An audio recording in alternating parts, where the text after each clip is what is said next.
profe, no sé, ahí está empezando a grabar. Ahí sale. Listo. Ok, bueno, muy buenas tardes a todos los queridos estudiantes de la sección 1014 del año 2021, modalidad Humanidades. Los saluda su profesor Yacer Sandoval del área de Antropología. Previamente, todos los estudiantes manifiestan estar de acuerdo con esta video clase que esté grabada y sin embargo pregunto en ese momento, ¿alguno de ustedes está inquieto, inconforme con que esto se esté grabando? No, señor. No, señor. No, señor. Ok. En ese sentido, también reitero que el motivo de la grabación de esta clase es para que sirva como repositorio, como apoyo y como registro también académico de lo que estamos haciendo en la antropología cultural de 1014. No tiene ningún fin comercial, no tiene ningún fin de violación, vulneración de los derechos del niño y tampoco del profesor, porque los profesores también tenemos derechos. Bueno, mis pequeños, listo, les comento. La tarea estaba muy sencilla, ¿verdad? Era la cuestión más sencilla del mundo. Y me pareció muy curioso que solo hasta el momento tres, cuatro personas me han entregado una cuestión tan elemental como leer los apuntes, leer el documento que les dejé acerca de quién estudia al hombre, tomar apuntes y formular sus inquietudes y sus preguntas. Pregunto abiertamente, no a modo de castigo ni nada de eso. Quienes no lo han hecho, ¿por qué no han hecho? Si de verdad es una cuestión muy sencilla.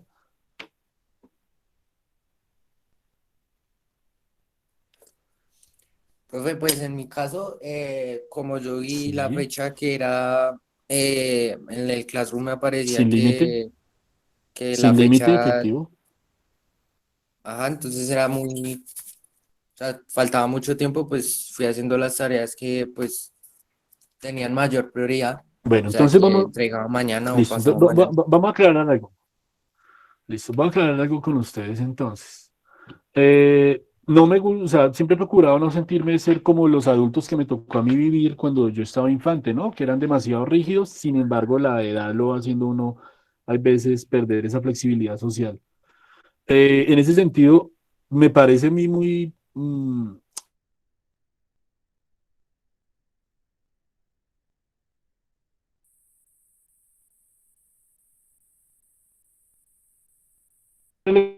les digo que es necesario tener esas actividades como un requerimiento, un requisito previo a la siguiente clase, ¿sí? No son tareas por acumular una nota y subir números, sino que las actividades que yo dejo, oh, se está yendo el internet, pero bueno, sino que las actividades que yo dejo son para que ustedes lleguen preparados a la siguiente clase. Digamos, bueno, eso fue el caso de Juan Sebastián Puentes. Sin embargo, hay 22 personas más que también podrían decirme qué pasó, ¿sí? Alguien más que no haya hecho la tarea me dice, profe, me sucedió que esto, me confundí o cualquier cosa. Profe, yo no lo he hecho porque como yo soy nueva, se demora una semana en darme mi correo institucional. Además, todavía hay muchas clases en las que no podía entrar y he estado pidiendo el código para poder ingresar a ellas. Y antropología es una de ellas en las que todavía no he podido ingresar. Oh, Natalie, ¿ya ingresaste?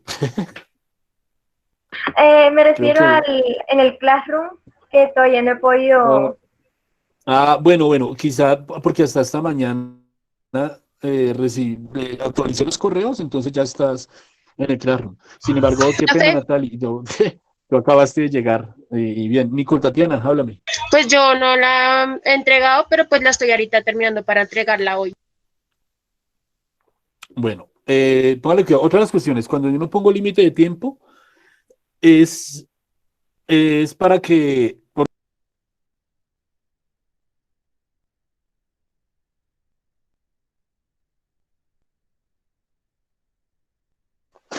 No, desde el profe. ¿Salió el profe? Pobrecito. Se salió, sí, se le fue la internet. Yo, ¿Quién ya hizo la Aún me tarea? acuerdo de esos momentos en el que el profe se iba y en el salón se armaba un yo, desmadre.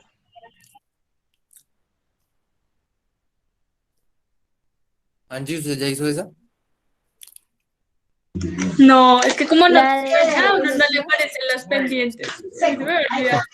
No, pues yo primero adelanto A lo mí eso que... me sale que se entrega mañana. Ah, Profe, Yo está hago hablando lo con el micrófono que apagado. tiene fecha acá. Oh, hola, qué pena. Se me salió el internet. Bueno, en fin, ya saben, los problemas los vamos a bautizar problemas de internet de mediodía. Listo. Entonces, no pongo una fecha límite para evitar que el día límite de la fecha estén haciendo la tarea, lo cual a todas luces sería una tarea rápida, afanada y descuidada. Les dejo como sin límite para que ustedes, o sea, pensando que ustedes van a tener el hábito de tomarse el tiempo suficiente para leer. De hecho, es lo comento muy corto y reflexionar y, bueno, y hacer todo ese tipo de lecturas. Bueno, digamos que listo, lo que pasó, pasó. Obviamente sigo esperando sus tareas porque tampoco me interesa poner como un límite, entonces los que te van después del límite, calificarlos, o evaluarlos de una forma diferente porque pues no conozco las condiciones por las cuales están teniendo sus inconvenientes, ¿verdad? Pero entonces, básicamente es esto. No les pongo fecha límite, pero sí, la fecha límite es que necesito que a la siguiente clase lleguen con las lecturas hechas, ¿cierto?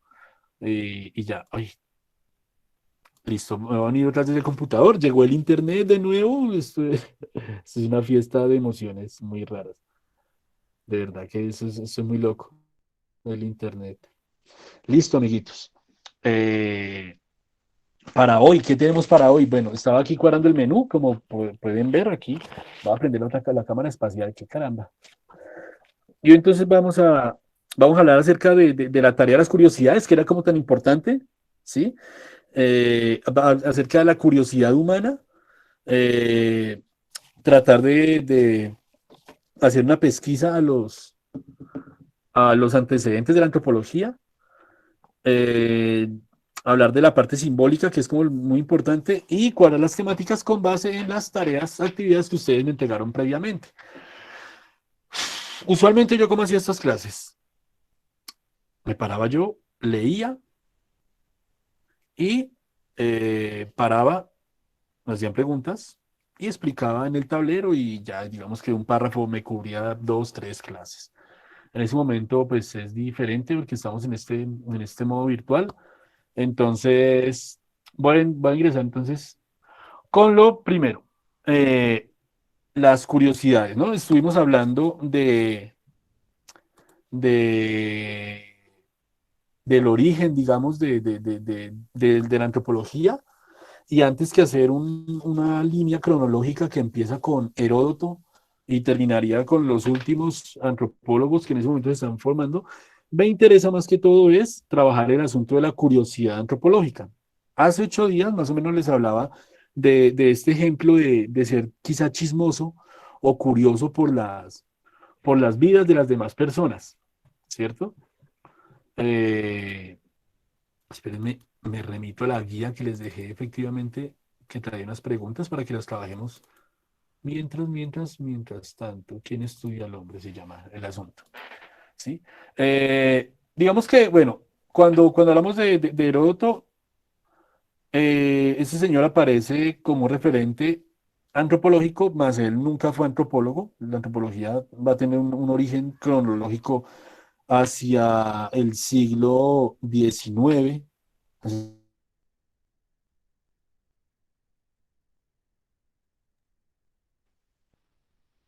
Mm, bien racistas, ¿sí? No se me ocurrió, no encontré otra palabra, ¿sí? Eran bien racistas, porque, digamos, bueno, antes la historia, los historiadores que existen desde, digamos, este señor Heródoto, se encargaba de narrar los hechos históricos de determinado momento, de determinada circunstancia, lo más amplio posible. Digamos, este señor es el que se inventa entonces también no solo hablar del hecho, sino cómo eran las personas que intervenían en el hecho y también cómo era la situación, la ubicación geográfica y las condiciones bioclimáticas donde sucedían los hechos, como en este caso yo puse la guerra ¿cómo es que se llamaba esta batalla? ¿Recuerdan la batalla que nombró aquí en la crónica de Heródoto? Bueno, eh, bueno, en fin. Y así viene siendo entonces a lo largo de de todos los estudios de historia. Cuando empieza este mundo, ay, ¿quieren que utilice el saloncito? El, ay, se me está yendo el internet. Oh, ¿me están escuchando? Me está molestando el internet porque para utilizar un poquitico el cuadrito este de dibujos que utiliza uno, ¿cómo se llama? El Draw, el Paint. Bueno, vamos a abrir el Paint a ver si podemos. Listo. Entonces resulta que llega la modernidad, digamos así, con todo este asunto del conocimiento de Europa por parte de los europeos, y eso va a generar un cambio grandísimo en todo lo que es la concepción de ciencia que había, ¿sí? Primero que todo porque ya se vuelve radical el hecho que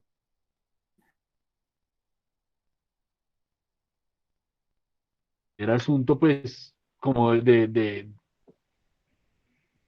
no estar de no estar pendiente. Discúlpeme que estoy algo nervioso, es porque estoy pendiente del computador que se me está yendo la señal y no he podido arrancar con ese compartir de pantalla.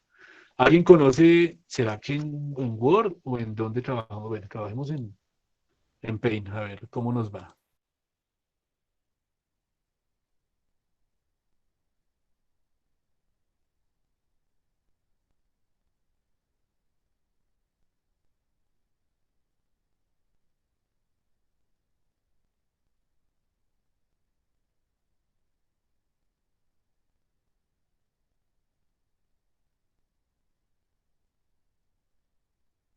Listo, hablamos. Oh, me quedé por fuera de la reunión otra vez. Voy a con la pantalla. Listo, amiguitos.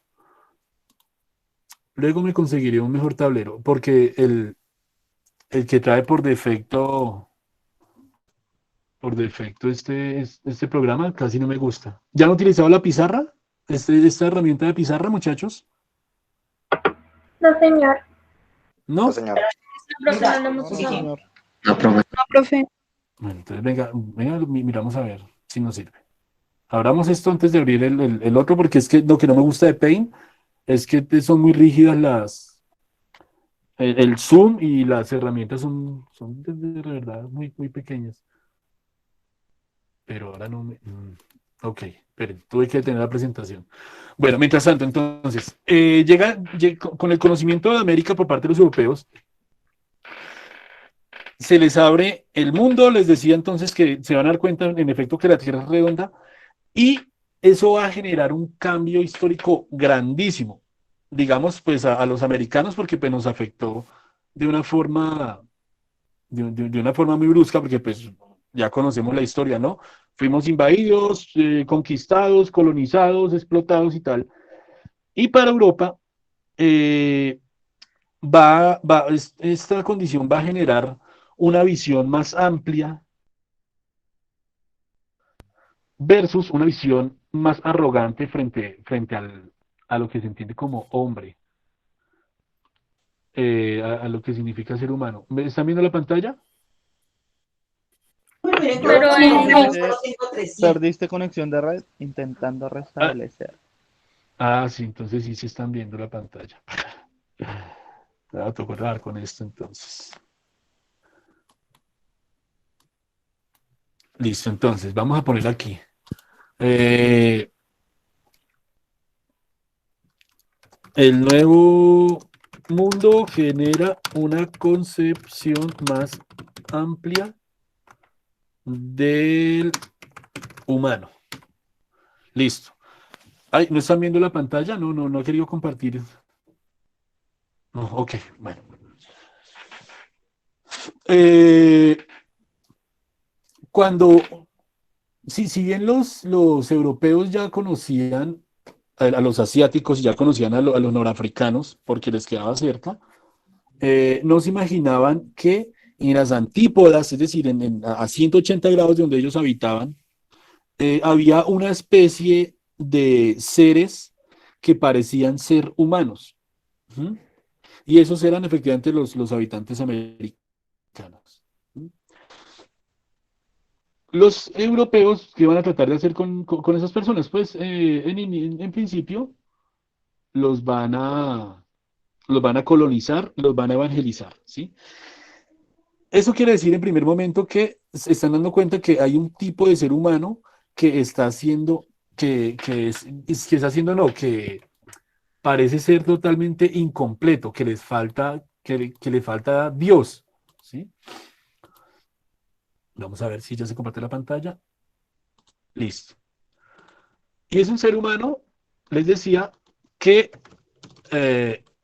un ser humano incompleto, ¿sí?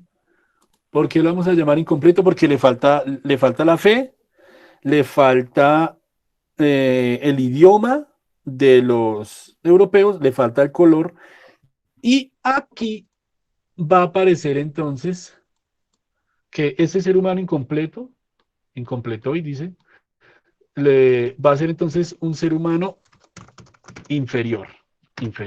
¿Mm? El europeo, el hombre europeo entonces se va a posicionar como el gran centro, digamos que estoy tal vez repitiendo algo que les dije la semana pasada. El ser humano europeo se va a convertir en el centro, centro europeo.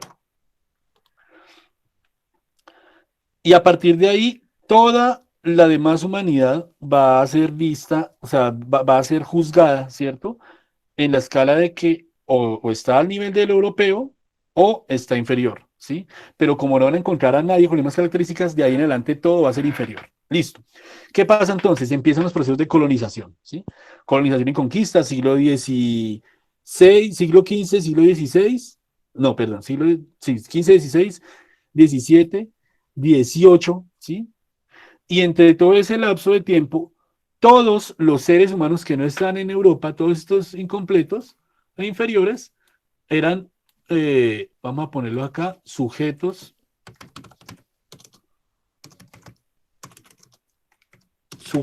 de explotación, ¿sí?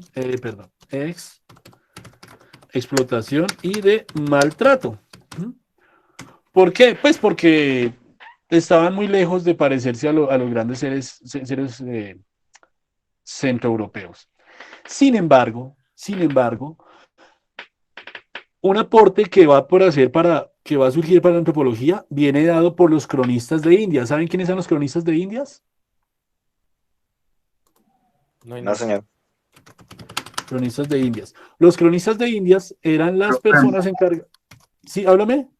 Dejo de compartir pantalla. Ay, dejé de compartir pantalla. Oigan, sí, entonces, ¿saben qué? Es que se me cayó otra vez el internet de la pantalla. Ya, mientras tanto, entonces les iba hablando. Bueno, esos cronistas de Indias eran personas encargadas por el rey de España, básicamente, para inventariar y contar todo lo que se estaba haciendo aquí en América, es decir, contar las famosas crónicas. Los cronistas de Indias no eran considerados como historiadores inicialmente, sino más que todo como una especie de periodismo, aunque no existía el periodismo como tal, ¿sí? Eran los que narraban, relataban a los reyes lo que sucedía acá. Y dos de esos cronistas de Indias se dedicaron a buscar la parte más humana, más esencial de estos indígenas, porque para los españoles, los indígenas no eran humanos, sino que eran como homúnculos, ¿sí? O como prototipos de hombre, pero totalmente incompletos, totalmente maltratables, que tenían que pasar por varios filtros, el filtro de la evangelización y el filtro de la civilización. Pero dentro de esa evangelización y esa civilización era que ellos estuvieran, el querer, el deseo, es que ellos estuvieran convencidos de su inferioridad, ¿sí? Aquí volvemos con la pantallita. Entonces estamos acá con los cronistas de Indias que relataban lo que acontece en América. Bueno, que en ese tiempo no se llamaba América, sino las Indias Occidentales. Listo, vamos a poner aquí otra flechita. ¿Sí? Acá vamos a poner evangelización. Los que me han visto manejar el tablero saben que yo lo manejaba así, ¿cierto? ¿Están bien o están confundidos? Ojalá estén confundidos para que pregunten. ¿Aló, aló? Profe, yo tengo una pregunta, pero no, o sea, no estoy confundida. Es solo una pregunta. Pues no sé si Dale, es Juliet. estúpida, pero Dale, Juliet. porque los europeos eran como con esa mentalidad con los indígenas, de que, o sea, eran como inferiores y como que de cierta manera tenían que ser inferiores. Y porque Listo. también los veían así como tipo, usted dijo que ellos los miraban como unos prototipos incompletos, creo que dijo usted. Sí, incompletas acá. Eran racistas. Pues sería como que los trataban como animales, ¿no? Sí, efectivamente, como animal. Listo. Porque, digamos que, ¿cómo lo explico? ¿Cómo lo entiendo más bien? Toda la civilización de la cual hacemos parte surge en Europa, ¿sí? Digamos que Europa tiene un proceso histórico que empieza a ser fuerte con este asunto de los imperios, ¿no? El imperio romano, ¿cierto? Y a partir de ahí, entonces, Europa genera un desarrollo civilizatorio muy pionero, digamos, pero desconocían totalmente lo que sucedía, digamos, en la China, lo que sucedía en las Américas, lo que sucedía en África, inclusive. Entonces ellos, digamos que los europeos se convencieron de que ellos eran el culmen de la humanidad y el centro de la civilización, ¿sí? Es decir, que ellos eran el motor de la historia. De hecho, un filósofo, Hegel, se me olvidó cómo se llama ese señor. Bueno, se apellida Hegel. Él habla que la historia tiene un espíritu, ¿sí? Como si tuviera una vida propia, y que ese espíritu de la historia nace en Europa y solo va a narrar lo que sucede desde Europa. Entonces los europeos van a sentir que todo lo que acontece en el mundo es única y exclusivamente gracias a que Europa puso sus ojos, puso sus manos o puso sus pies en eso. Como la historia de Europa también es tan compleja, digamos que después del Imperio Romano llega todo ese asunto de la Edad Media, llegan los diferentes reinos y cada reino también se busca hacerse su propio lugar en la historia, entonces vienen los conflictos y bla, bla, bla, bla, bla, todo este tipo de asuntos. Cuando los españoles llegan aquí a América, ellos están convencidos que la civilización está estrechamente ligada de la mano, tomada de la mano con la religión cristiano-católica, que es la religión que determinó el devenir de la civilización europea desde el siglo IV. Entonces se sienten fuertes. Y al ver que hay pueblos, hay grupos humanos que no tienen ni la religión, ni los procesos históricos que tuvieron los europeos, ¿sí? Entonces ellos van a decir que, pues, que eso no vale, que es totalmente, o que son copias, o que son inferiores, o que sus procesos han sido totalmente,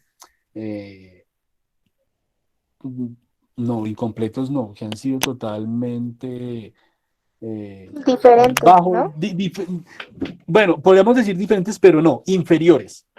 Porque la diferencia es como mirarse horizontalmente ojo a ojo. En cambio, la mirada que tienen los europeos es mirar hacia abajo porque les tocó hacerse la vida ellos solos, ¿no? Bueno, también miremos las condiciones geográficas de Europa.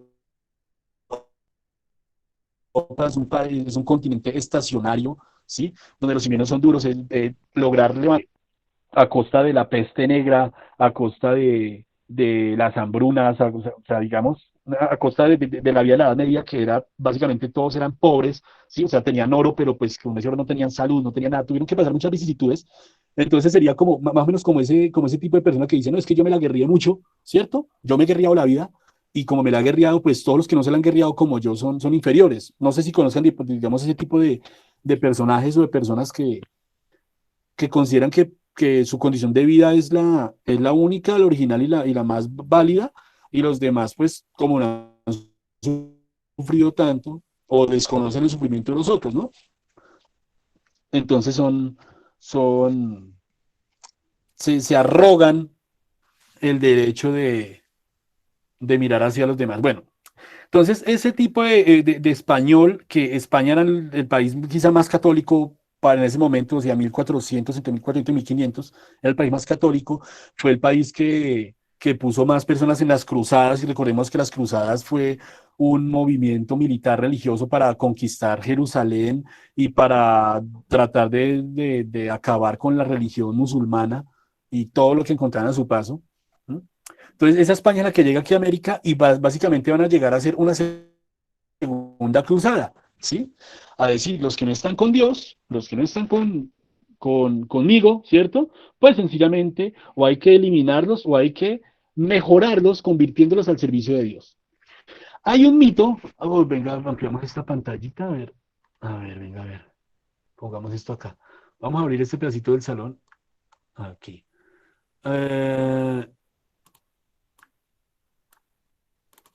Ay, ¿cómo hará uno para hacerle suma a esto? Aquí, solo quiero ver este pedacito. Digamos que el asunto de la religión es bien interesante, ¿no? Entonces, hay un mito en el que dice que estaban los hijos de Caín y Abel, los hijos de los primeros, ¿sí? Que eran Caín, Abel y otro... Ah, no, perdón. Son tres personas, son tres personas que hacen parte de la religión, pero no son estos primeros que les estoy nombrando, de Caín y Abel, sino que ahí viene a haber tres razas, ¿no? Entonces están los semitas, que van a corresponder a todo el linaje judío, y después del judaísmo sale el cristianismo. Hay un pueblo que se va a ir por allá para... ¿Los hijos de quién son esos? Bueno, que son los de Oriente, ¿no? Pues digamos que los musulmanes. Y hablan de un tercer linaje, digamos, de los hijos de Dios, que era como el más corrupto, o el menos apto, el más imperfecto, que fue el que vino a parar a África, y luego van a decir que eran los que vinieron a parar a América, ¿sí? Y el que entonces esas personas eran como los castigados de Dios, ¿no? Entonces había que evangelizarlos y había que mejorarlos, ¿sí? ¿Cómo? Pues con la espada y con la cruz, porque no había más medios. Entonces, con esa mirada totalmente eurocristiano centrista, se van a posesionar los europeos, primero en América, ¿sí? Porque digamos la primera conquista que hace Europa es en América, y luego se va a repetir lo mismo con las colonizaciones de África que ustedes pudieron haber visto en noveno, pero creo que no las vimos en noveno porque estamos mirando problemas nacionales. Listo. Entonces, digamos que va a quedarse también, vamos a rellenar este asuntico, vamos a rodear esto de un color rojito. Digamos que esto se va a considerar entonces como si esto fueran los adultos, ¿sí? Y todo lo demás, todos los demás van a ser considerados como menores de edad. Entonces, listo. Pasan, no, tengo que salir de este asunto de los cronistas de Indias. Dentro de los cronistas de Indias va a aparecer un señor que se llama Bernardino de Sahagún. Lo nombramos acá. Están muy despachados. Los escucho como... Me hace falta la bulla del salón. Díganme si esto como que poco interés está, ¿cierto? Como que no venían por esto. Aló, háblenme. Pues no sé, a mí por el momento me parece chévere, porque no sabía eso. Listo. Bueno, Entonces lo va a de los aparecer... cronistas. Listo. Entonces está Bernardino de Sahagún. Y este man, junto con, ¿cómo se llama? Bartolomé de las Casas. Bartolomé de las Casas. Ay. Qué malo soy para esto de los teclados. Junto con Bartolomé de las Casas, van a ser los primeros frailes o monjes españoles, porque los cronistas eran investidos de frailes, que van a tener una mirada mucho más amable hacia los indígenas. Porque van a decir, digamos, este señor Bartolomé de las Casas es el primero en enfrentarse al Papa y al rey de España, el primero que se va a enfrentar a ellos, a decirles que el hombre americano sí tiene alma, porque es que decían que los habitantes de esta América no tenían alma, y como no tenían alma, pues por eso los podían mandar a las minas, esclavizarlos, violar a sus mujeres, maltratar a sus niños, alimentar a los perros con sus carnes, golpearlos, maltratarlos porque pues como no tenían alma, pues a Dios solo mira las almas, ¿sí? Entonces, como esos seres no tenían alma, los podían tratar mal. Entonces, Fray Bartolomé de las Casas va a decir, un momento, esta gente sí tiene alma. Y le van a preguntar, ¿y usted cómo va a decir que esta gente, americanos, tienen alma? Me da risa esto. Americanzo. Oigan, ayúdenme. Digan, profe, está escribiendo mal. Los americanos tienen alma. ¿Y cómo se te gusta decir que esta gente tiene alma? Sí, porque es que ellos sienten también el dolor. Chan, chan, chan. Y este asuntico me encanta cuando aparecen esas palabras amargas en la historia. Y este asuntico del dolor es el que va a hacer que Bartolomé de las Casas inicialmente diga, estas personas son humanas. ¿Qué quiere decir entonces? Que la mirada antropológica, la mirada del hombre, más bien, antropológica del ser hombre, del ser humano, la mirada del ser humano está basada en la sensibilidad. ¿Sí? Y si estos seres pueden sentir dolor, quiere decir que no están muy lejos del dolor que sienten que los europeos han conocido en su historia. ¿Sí? Pónganse a pensar esto, paremos acá, hablemos un poquitico del dolor.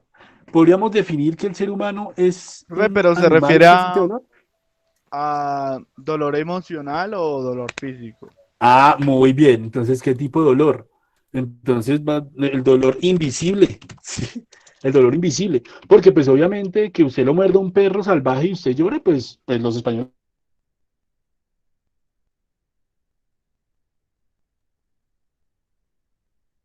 lo sabían. Pero Bartolomé de las Casas dice, esta gente llora cuando maltratan a sus hijos, esta gente llora por sus antepasados, siente pena porque les hemos, no sé, destruido sus ídolos, destruido sus templos. ¿Sí? Entonces Bartolomé dice, marica, tal vez esta gente sí tiene Dios, y tal vez no es el Dios que nosotros tenemos, ¿sí? O no ven a Dios como nosotros lo tenemos. Obviamente, aquí miren qué le pasó a Fray Bartolomé. ¿Qué creen que le pasó a este simpático señor? ¿Lo mataron? Y casi, lo querían matar, viejo. Lo querían matar. Este man lo sacaron de América, finalmente lo llevaron allá, lo encerraron, lo castigaron, casi que lo excomulgan, ¿sí? Y por ejemplo, Fray Bartolomé de las Casas es considerado al día de hoy uno de los precursores, va a sonar raro, ¿sí? Uno de los precursores de los derechos humanos. Sí, estoy metiendo muchos temas acá, pero pues así es el ser humano, hermano. El ser humano es amplio. Derechos humanos. ¿Sí? Pero ojo, no todo era fantástico en Bartolomé de las Casas, porque, por ejemplo, la comunidad afrodescendiente no habla muy bien de Fray Bartolomé de las Casas. ¿Saben qué dijo Fray Bartolomé? Fray Bartolomé dijo, o sea, como los indios eran una riqueza, eran un recurso humano que tenía el reino de España, ¿sí? Entonces este marica dijo, no, paila, se nos están acabando los indios porque los estamos tratando muy mal, es decir, se están muriendo enfermos, no soportan el trabajo. Dice, estos indios tienen alma, no como los africanos, no como los negros de África. Entonces traigan más negros de África para poder paliar e evangelizar a estos indios, ¿cierto? Ya que son medio humanos, pero esos negros no son humanos, entonces a esos sí tráiganos y vuélvanlos mierda, pues sí o no, sobrecargados de trabajo.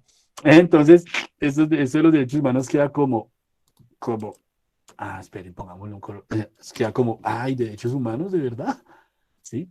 Porque ese man, bueno, defendió las causas de uno, pero no de todos. ¿Sí? Y es que los indígenas, es que el elemento africano, bueno, ese sí va a llevar más del bulto, Y ese es el que, el que les digo que va a generar entonces ese surgimiento de la antropología. Vamos a ver un documentico de Bernardino de Sahagún, ¿sí? Así, uy, como que, uy, profe, qué tecnológico está usted. Trabajo en clase de antropología, bueno, utilicemos esta pantallita. Bernardino de Sahagún, ¿sí? Este man tampoco era antropólogo. Bueno, mientras tanto. Entonces, Bartolomé de las Casas, sí, lindo, muy lindo. El man, ¿para qué? Se portó fino, se portó lindo con algunos. Y un aporte de él a todas esas otras cronistas de Indias es que cuando le decían, ¿y usted por qué me dice que esa gente pueden ser humanos? Entonces, este Bartolomé de las Casas tomó apuntes de Bernardino de Sahagún y él mismo también escribió sobre los modos, costumbres, tradiciones, formas de ser, símbolos y demás elementos que van a comprender la cultura del hombre americano, básicamente del hombre americano mesoamericano, es decir, el de México hasta Centroamérica, todo Centroamérica, digamos ahí, ¿sí? Bernardino de Sahagún, por su lado, el man, ¿no? El man, súper contento, misionero, franciscano, efectivamente, de los pobres, se dedicó a estudiar a los nahuatl, ¿sí? Que son como los que venían de los indígenas maya, y se va a dedicar como a hacer los primeros estudios muy precisos sobre esta cultura, ¿sí? A ver, ¿qué nos dice Wikipedia? ¿Cuál fue la labor de este señor? Se desplazó a América e inició el estudio de la lengua de los indígenas americanos. Entonces escribimos algo aquí bien importante. Utilicemos un colorcito. ¿Les gusta el color verde? Sí, señor. Listo, No, gracias. color Gracias. tombo. Ah, bueno, ahorita utilizamos el azul, que ya la hablaron verde, entonces dijeron verde. Este man, entonces vamos a hablar de la lengua. Ay, ¿han escrito con un mouse? Es horrible. Ay, sí, es feo. Es horrible, es horrible. Debería tener ahora sí como una tabletica de esas. Bueno, ¿por qué subrayo aquí la lengua? Porque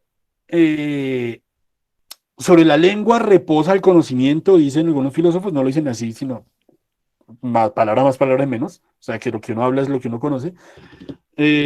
Otros dicen que sobre la lengua, sobre el lenguaje, camina la cultura, y es efectivamente así. Y el lenguaje es fundamental porque permite estructurar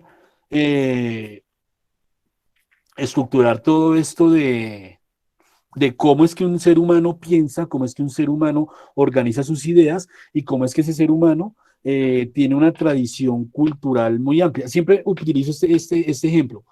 Nosotros los hispanohablantes anteponemos, a ver, venga, corramos aquí la pantallita. ¿Dónde está el mouse? Uy, Dios mío, ¿lo ven? Ya lo vi.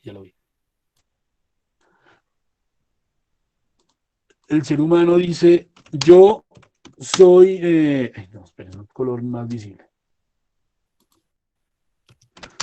No, el perro Tomás está bonito. Bonito. Nosotros, los hispanohablantes de nuestro lenguaje, lo primero que vamos a hablar es el sujeto o el sustantivo, ¿sí? Lo primero es el sustantivo, ¿sí? Luego hablamos de la acción y de último dejamos el adjetivo.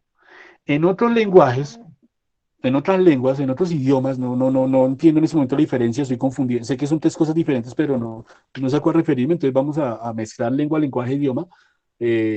Ojalá alguien luego me saque este apuro.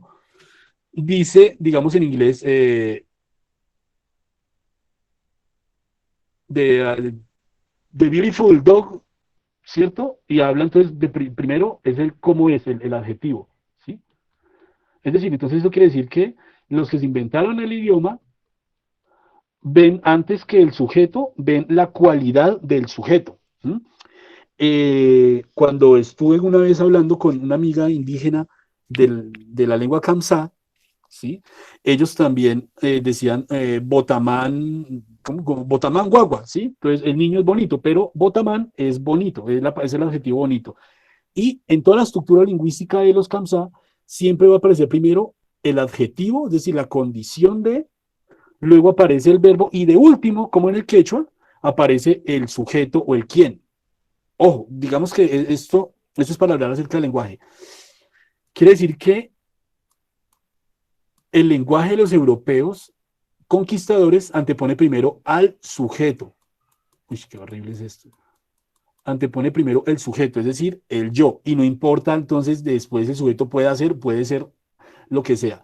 En otros lenguajes no tan conquistadores, pero digamos que los incas también fueron conquistadores, anteponen primero las cualidades y el cómo es un elemento o una sustancia antes que determinar la sustancia quién es lo que es. ¿Me entendieron ahí un poco lo que quiero decir? Sí, señor. Sí, si alguien entendió, ¿me puede explicar que yo no me entendí?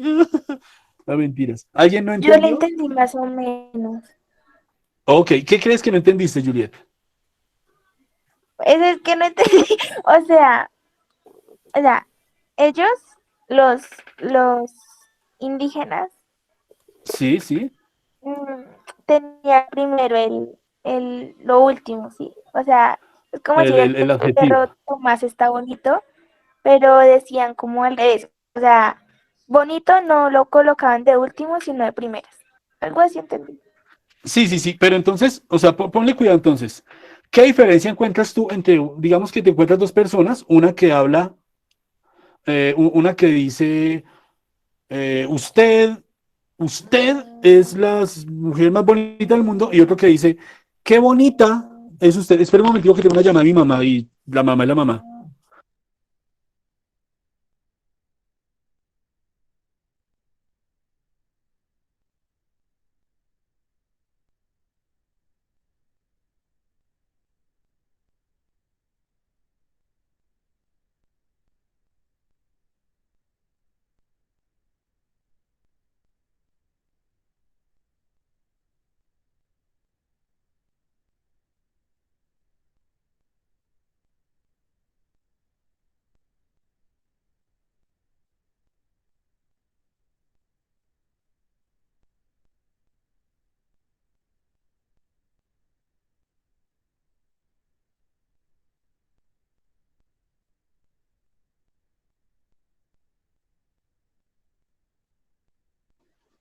¿Soy el único que no está escuchando nada?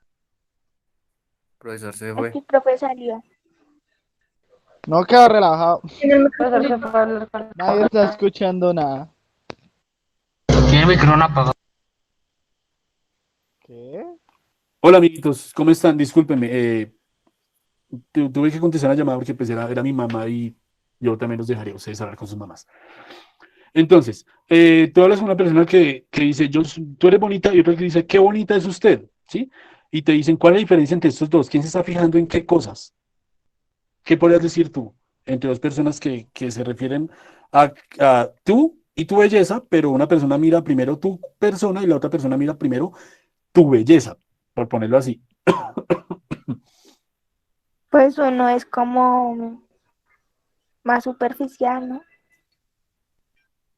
Ok, ok, es válido, no lo había pensado sobre la superficialidad. ¿Cuál de los dos sería más superficial? El que dice que es bonita físicamente.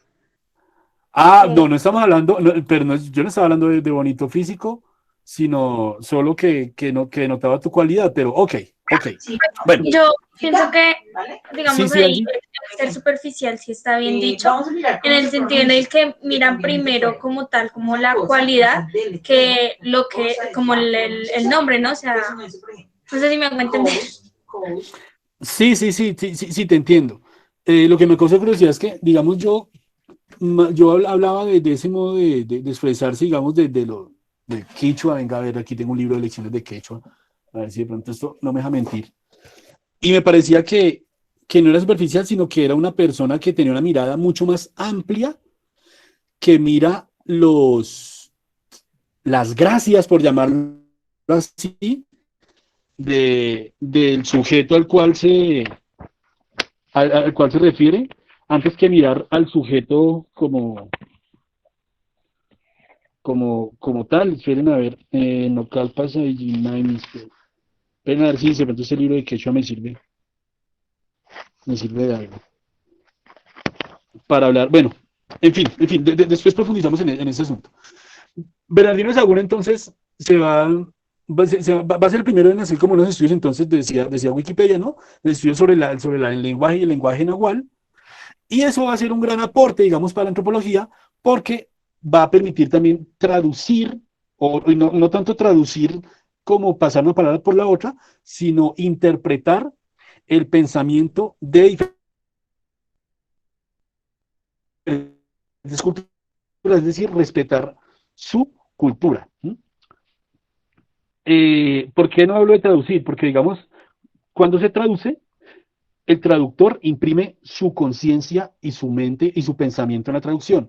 Cuando sale a interpretar, se busca dejar ser lo más fiel posible al sujeto, perdón, ser lo más fiel posible al elemento que se quiere traducir antes que tratar de poner su propio pensamiento. Bueno, en fin, yo había puesto a Bernardino Sahagún, pero era no para mirar quién era, sino, no, baila. Vengan, los invito a mi salón. ¿Quieren conocer un salón que tengo secreto? Sí. Sí. Listo. Los llevo a mi salón, los invito, se llama JG Sandoval M5.wixsite. Era la página en la cual el año pasado tenía yo alojadas todas las clases, pero este año, digamos que Classroom sintetiza todo, pero era muy bonito, los invito. Vamos a mirar aquí, Antropología y Humanidades. Si quieren, ahí pueden ver también elementos, ¿sí?, que pasaron el año pasado en Antropología, en décimo.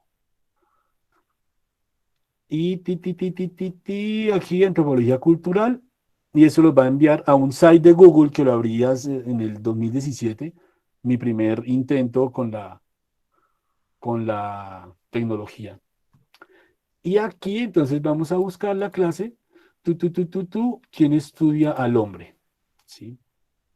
Oigan, y vean cómo se ha pasado tanto el tiempo y no hemos arrancado, no hemos empezado la clase. Estamos haciendo un recorderis, ¿no? ¿Están bien? ¿Están cómodos? Alguien que se siente incómodo y me diga, no, profe, de verdad que me da cringe, me da cringe. ¿Aló, aló? Ay, no, pero este no es. Antecedentes. Ya, pillen, aquí está la lección. Se llama antecedentes de este asunto. Esa tarea se las voy a dejar porque pues me parece que un día la puse y me parece buenísima, ¿sí? Entonces, de una vez les voy mostrando. Vamos a mirar ¿dónde está lo de Bernardino de Sahagún? Ay, pero aquí, ¿por qué no está? Necesito encontrarlo de Bernardino de Sahagún. Disculpen la tardanza, hace bastante no ordenaba este asunto. No, este no es. Ay, Dios. En fin. No, vamos a encontrar el coso de Bernardino de Sahagún.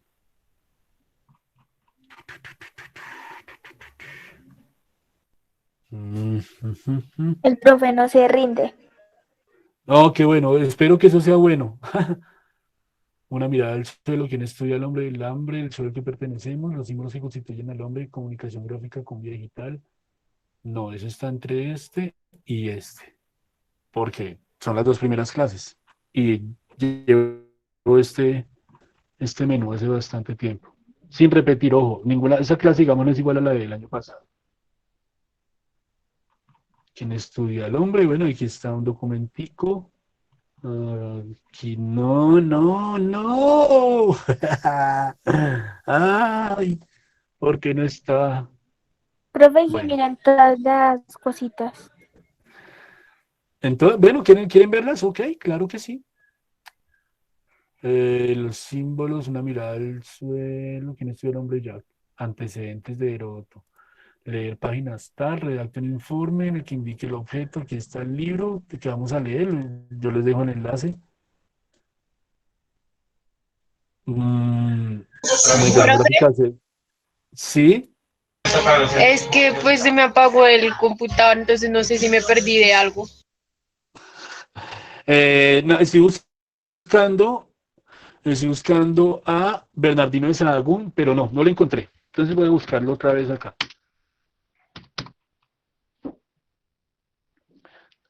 Porque este señor hace entonces hace unas crónicas ya frente a este asunto, ya como para cerrar entonces el asunto de los antecedentes. Y ya, no es antropólogo, no es historiador, pero va a hacer aportes en la forma en la cual va a describir las culturas, en este caso, de esos otros seres humanos que se manifiestan frente a los ojos del hombre europeo y que entonces van a ser primero entonces como una especie de objeto de estudio. Listo, vamos a hablar, pasa el tiempo, 1700, 1800, comienzan las colonizaciones de África, se reparten África entre las grandes potencias alemanas y se van a encontrar entonces con diversos grupos humanos muy variopintos, digamos, aunque la mayoría son de tez oscura, ¿sí? Porque, bueno, no sé por qué, vamos a hablar que es porque tienen una alta concentración de melatonina para poder soportar el sol tropical. Cuando empiezan esas personas, estos europeos, los alemanes, los franceses, los portugueses, los ingleses, los holandeses, los belgas tuvieron mucho que ver ahí, y en cierta parte los italianos, en gran parte también los italianos, en ese reparto de África, hay personas que se van con esos exploradores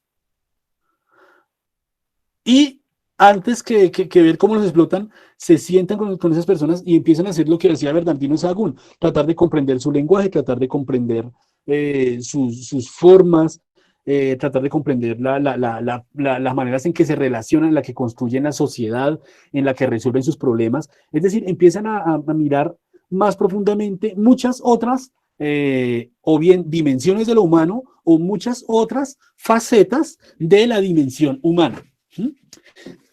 Y ya llegan entonces, digamos que cuando iban a colonizar, entonces iban científicos sociales a mirar, ay, alguien se fue, iban científicos sociales a describir, sencillamente, a describir esto que hacían esas personas tan diferentes. Y se va entonces luego a ir consolidando una ciencia que se va a llamar la antropología, el estudio de la humanidad, en las siguientes dimensiones, ¿sí? Primero, digamos, la que más peso tiene, pongamos aquí un simbolito bonito. Utilicemos un pincel, este marcador que está como gordito, utilicemos este color anaranjadito. Y aquí vamos a escribir antecedentes, ¿sí? Antecedentes. Ok. Ay, eso se debería correrse un poquitico. Ay, así nomás. Listo. Y vamos a... Eso sí lo voy a borrar, esto del perro bonito. ¿Saben cómo ampliar el borrador? ¿Saben cómo uno agranda este borrador, muchachos? No, así nunca voy a lograr esto. Ok, más sencillo. Y vamos a ver entonces qué hacía 1800, ahora sí con azul, un azul oscurito. Vamos a poner que mediados de 1800, no, más bien del siglo XIX, del siglo XIX, los relatos de las costumbres de las personas de los países colonizados por las potencias europeas de su momento, van a conformar una nueva, van a conformar una ciencia llamada antropología. Antropología, y entre paréntesis vamos a poner cultural. ¿Mm? Listo. Como para que quede en los relatos. Y entonces, esto ya, digamos acá, entonces, que eso le va a dar mucho peso a toda la antropología. Como ven en el relato que les envié de quien estudia al hombre, les había dicho que había unas... ¿Será que yo tenía que leerles este documento hoy? No, ya no. Tiene unas... Ay, ¿por qué no le encuentro, hermano? Estoy como nervioso. Ya. Tiene unas ramas, ¿sí? Entonces ustedes van a encontrar muchas ramas de la antropología forense, antropología cultural, antropología lingüística, antropología simbólica, antropología ontológica, antropología filosófica, bueno, muchas antropologías. Yo lo quise sistematizar en qué dimensión o a qué parte de lo humano está mirando ese antropólogo, ¿sí? La cultura es muy grande. Entonces, me va a permitir leer esto. La antropología busca encontrar elementos que constituyen a la humanidad en las diferentes formas. Entonces, hay una que se dedica a mirar los aspectos físico-biológicos del ser humano. ¿Qué quiere decir con esto?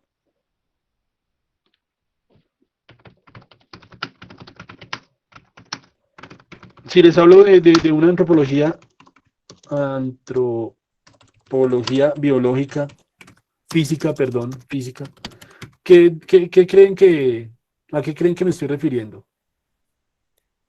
¿Aló, aló? El estudio del físico del hombre. Sí. ¿Y qué aspectos tendrías tú en cuenta para ese tipo de antropología? Pues las características de las personas. Ajá, entonces, si estuviéramos en el salón de clases, nos detendríamos, yo pondría un ejercicio de que las personas fueran y buscaran a alguien de otro salón y describieran cómo es su cara, su cuerpo, su cabeza, su configuración física en comparación con la propia. Esta primera antropología entonces es la que va a decir los pigmeos, los africanos son seres cuyo característica es el cabello rizado, ajustado, su tono de piel es oscura y empiezan entonces a lucubrar, o sea, no solo describen cómo son las personas, cómo son sus aspectos físicos, sino que empiezan a relacionar esas características con el entorno en el cual vive el hombre, con su historia, ¿cierto? Con sus antecedentes, con las condiciones bioclimáticas y tal, y empiezan, digamos, tiene mucho que ver como con la geografía, ¿no? Entonces, porque hablan que al hombre, o la postura de esta antropología física, es que el medio determina al hombre. Entonces hablemos de grandes grupos humanos diferenciados o grandes razas, aunque la palabra raza no me gusta, ¿no? Entonces, están los indígenas, tienen cabellos lisos, ¿cierto? Son lampiños, son de corta estatura. Entonces uno busca, el antropólogo físico busca las razones para hablar de por qué esa persona tiene esas condiciones, ¿sí? Entonces, ok, son pequeños porque no tienen tanta ingesta calórica, porque viven en la selva, entonces deben tener un cuerpo pequeño para no gastar tanta energía. Son lampiños porque al vivir en zonas tropicales húmedas, entonces el vello facial les provocaría un exceso de calor o de sudoración y tienen que preservar determinadas condiciones. Los chinos, bueno, los chinos son de tal color de piel, un poco amarillento debido quizás a su exposición solar. Los ojos son rasgados, no sé, y de verdad no tengo razón, ¿por qué? ¿Sí? Los africanos, los árabes, llamémoslos así como si no fueran antropólogo, pues de hecho no soy antropólogo. Digamos, las personas de Medio Oriente entonces se caracterizan por tener cejas pobladas, narices amplias. Vengan, tan pelota, yo aquí tengo internet, vengan, hagamos un ejerciciecito, miremos. Ay, no, este no es, casi que borro la que no es. No, ¿cómo es? Busquemos. Hombres árabes. Ahorita que me vaya a salir por una página, dice que llevan los mejores hombres árabes. ¿Qué características podemos ver en común de ese tipo de personas y dónde viven? A ver, hagamos el ejercicio. Son bonitos, ¿verdad? ¿Se la quieren dar árabes feos? Tiene que haber árabes feos, ¿sí o no? Tiene que haber árabes feos. ¿Qué características ven ustedes en general, así como en grueso de esas personas? La barba. Ok, son barbados. ¿Qué más? Piel blanca. Voy a dejarlo ahí para... O tez nariz. clara, sí, sí. La nariz, Cejas ¿cómo? pobladas, Sí. creo. Cejas pobladas, nariz. Listo. ¿Dónde viven esas ojos. personas? Los ojos, ¿cómo son los ojos? Son divinos. Como oscuros Son así, los ojos ¿no? bonitos. Como oscuros, como oscuros, como Son grandes, así. ¿no? Me parece que son como grandes y como que esta parte, sí, efectivamente, suele ser un poco más oscura. Bueno. El antropólogo físico entonces dice cómo son y tiene que buscar las razones. Entonces, bueno, ¿por qué la nariz es tan amplia? ¿Mm? Pero resulta que estos bueyes grandes en la nariz, las fosas, es que bueyes, esos bueyes, las fosas de la nariz son amplias y son aleteadas para en el calor del desierto, en el calor de la zona en la cual viven, poder percibir mayor oxígeno, por ejemplo. ¿Sí? Tiene razón de ser.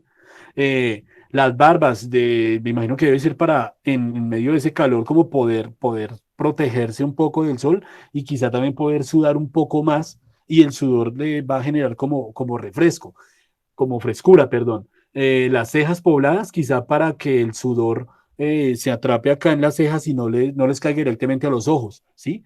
Los ojos, bueno, no sé, ¿sí? Habría que buscar, me imagino que podría ser esta zona. William dice, es un decir que los chinos tienen los ojos pequeños. Ya reviso chat, ¿qué dice el chat? Ay, alguien acabó de poner un chat, entonces interrumpo esta cuestión para mirar, para leer lo que escribieron. William Stevenson dice que es un decir porque los chinos tienen los ojos tan pequeños. Bueno, no es que tengan los ojos pequeños, sino que tienen unos pliegues, como un párpado, un pliegue son los párpados. Pero bueno, entonces busquemos hombres Sí, ellos africanos. tienen solo un párpado, nosotros tenemos doble párpado. Sí, es algo así, ¿no? Tienen o es un pliegue de más, un pliegue de menos. Hombres africanos, bueno. Que no vaya a ser el negro de WhatsApp porque qué vergüenza con ustedes. Qué lento está mi internet, pero bueno, estamos. ¿Qué tal? ¿Cómo va la clase? Discúlpenme que les pregunte tanto, ¿sí? Pero pues entiendo que de estudiar así a distancia, pues tiene que ser al menos Bien, entretenido. chévere. Está chévere, profe. ¿Y si están aprendiendo? Ah, Sí, señor. Obvio. Sí, señor. se cayó el internet. Bueno, entonces vamos a jugar con este asunto. Bueno, ok.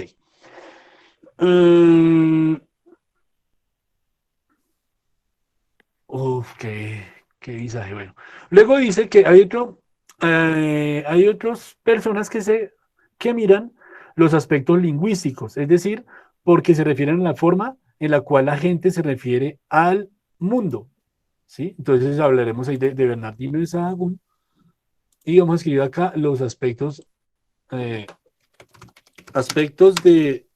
la lengua y del lenguaje. No han cambiado de pantalla, no. Se me cayó el internet del computador, por eso se quedó bloqueada. Bueno, entonces, mientras tanto les hablo. Entonces, otra antropología que mira los aspectos lingüísticos.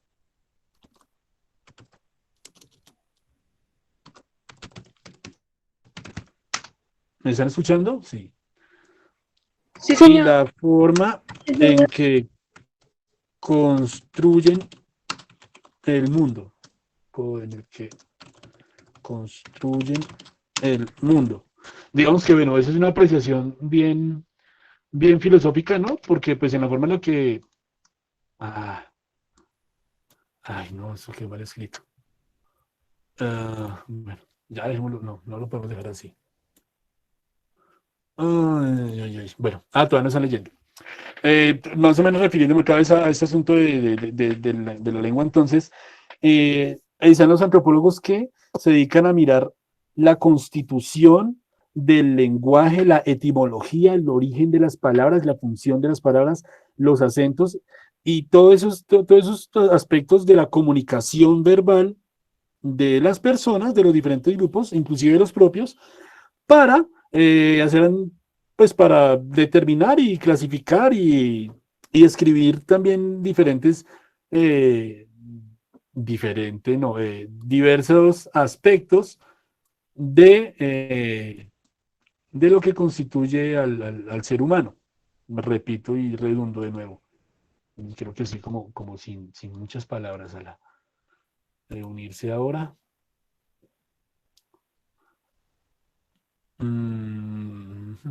Listo, creo que ya volvimos a conectarnos desde el computador, la pantalla. Ay, no, ¿qué es esto?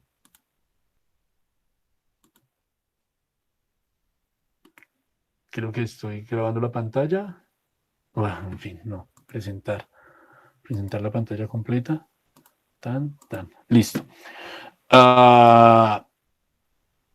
Listo, entonces se va a llamar antropología lingüística. ¿Tiene preguntas frente a este asunto? ¿Qué actividades podría poner yo frente a esto?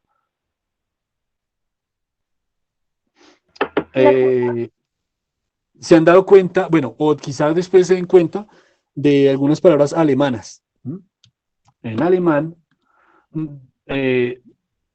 utilizan usualmente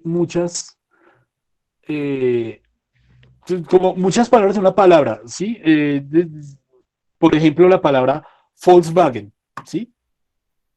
La palabra Volkswagen significa el carro del pueblo. Volks, pueblo, Wagen, Wagen, camioneta o carro, ¿sí? Pero todo eso es una única palabra, ¿sí? No solo esa palabra, sino digamos el Dasein, ¿sí? El Dasein es una palabra que creó un filósofo alemán llamado Martin Heidegger para referirse a una condición humana que era el ser humano, o no, el ser humano no, lo que está existiendo ahí. Para referirse a lo que está existiendo ahí, ese señor se inventa, genera una palabra que llama el Dasein, ¿sí? Dasein, o sea, da lo que Sein está haciendo. Y por medio, digamos, de mucho análisis de la estructura lingüística de los alemanes, se puede determinar por qué, bueno, digamos que tienen esa inteligencia, esa practicidad, esa disciplina, ese rigor, digamos, que tienen frente a la academia o muchas otras cuestiones. Un antropólogo lingüista podría fácilmente hacer una comparación muy válida entre por qué, digamos, los costeños o los costeños atlánticos tienen esa forma de hablar, no sé cómo escribirla, ¿no?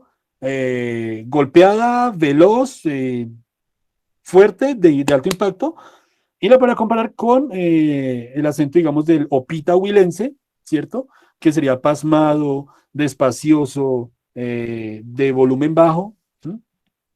Y establece entonces a partir de eso también, de esa construcción lingüística, porque aunque los costeños y los opitas son colombianos y hablan el mismo castellano, la forma en la cual utilizan su lenguaje va a revelar efectivamente unas diferencias culturales, ¿no? Entonces, ambos vienen el calor, pero no sé por qué como que el opita habla más despacio, ¿cierto? Y el barranquillero está como que, cule afán que tengo yo, mamaburra, y todo muy rápido. Lo desconozco, solo como profesor de antropología y en esta breve introducción, pues les doy a conocer estos aspectos, esos diferentes aspectos que construyen. Venga, borremos esta palabra y ponemos una más correcta. Una correcta, perdón. Construyen. Y ahora no volver el duro de este programita. ¿Cómo están? ¿Aló? ¿Cómo están, amigos? ¿Aquí estamos, profe?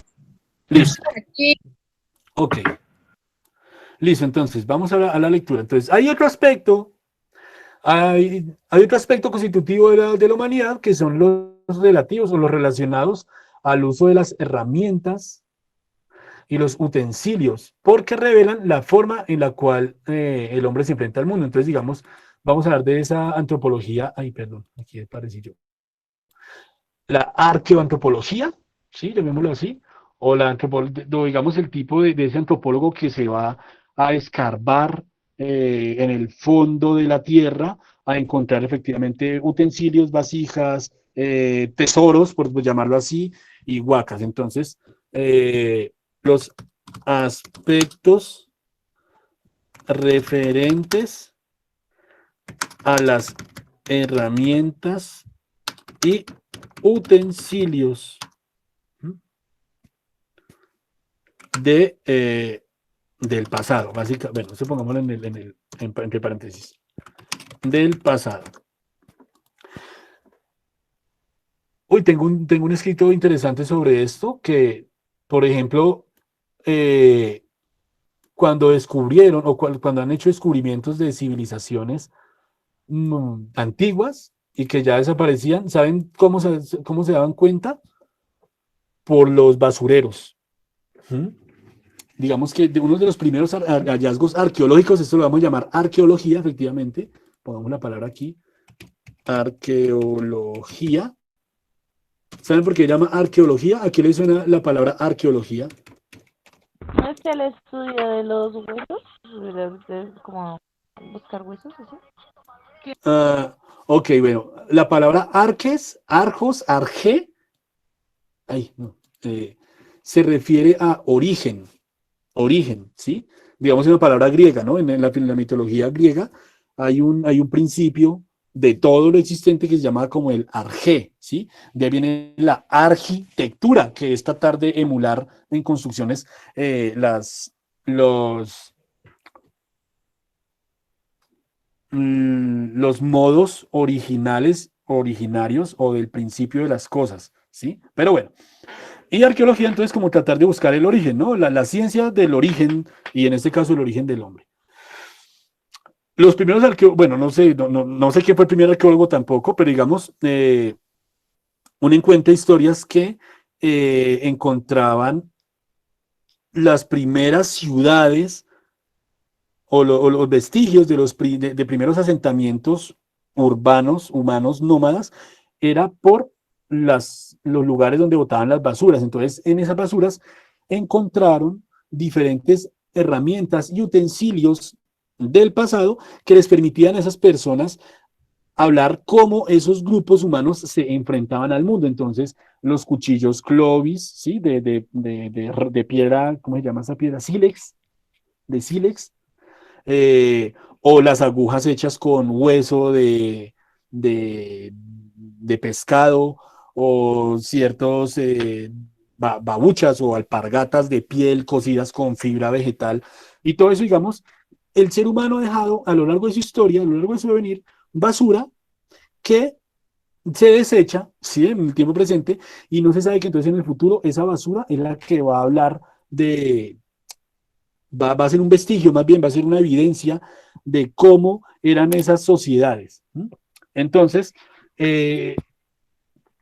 la arqueología o la antropología arqueológica, si existe ese nombre, o si no, pues me lo acabo de inventar, se refiere al estudio del hombre,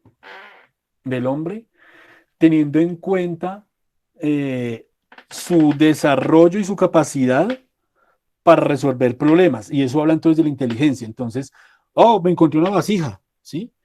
Pero entonces, encontrarse una vasija, usted tiene que mirar entonces, bueno, ¿de hace cuánto fue esa vasija? ¿Cómo está hecha? ¿Tiene algún tipo de diseño? ¿Tiene algún tipo de dibujo? ¿Cuál es su material? Y todo ese tipo de características, de minucias con las que hay que enfrentarse y mirar. Puede hablar entonces que era una vasija ritual, ¿no? Entonces muchas veces las vasijas tenían figuras antropomorfas. Vengan, busquemos, que yo aquí tengo internet, a ver si esto me sirve como me lo imagino.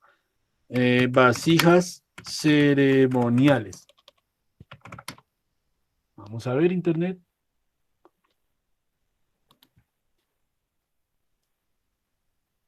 Y, por ejemplo, aquí en esas primeras imágenes, bueno, ¿sí?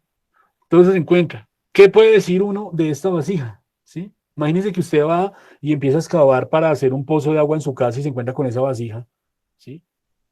Entonces usted le entra la curiosidad antropológica o el chisme, ¿cierto? El chisme, y quiere averiguar entonces quiénes fueron los que utilizaron esa vasija, por qué la pintaron de ese modo, hace cuánto, por qué esos colores, ¿sí? ¿Quién es este sujeto que está representando? O de pronto en este caso, venga, porque esa vasija tiene 3 patas y no 4. ¿M? Porque, ¿qué tenían ahí? ¿Para qué serviría? ¿Serviría para quemar incienso? ¿Serviría para tomarse una sopa fría? ¿Serviría para, sí?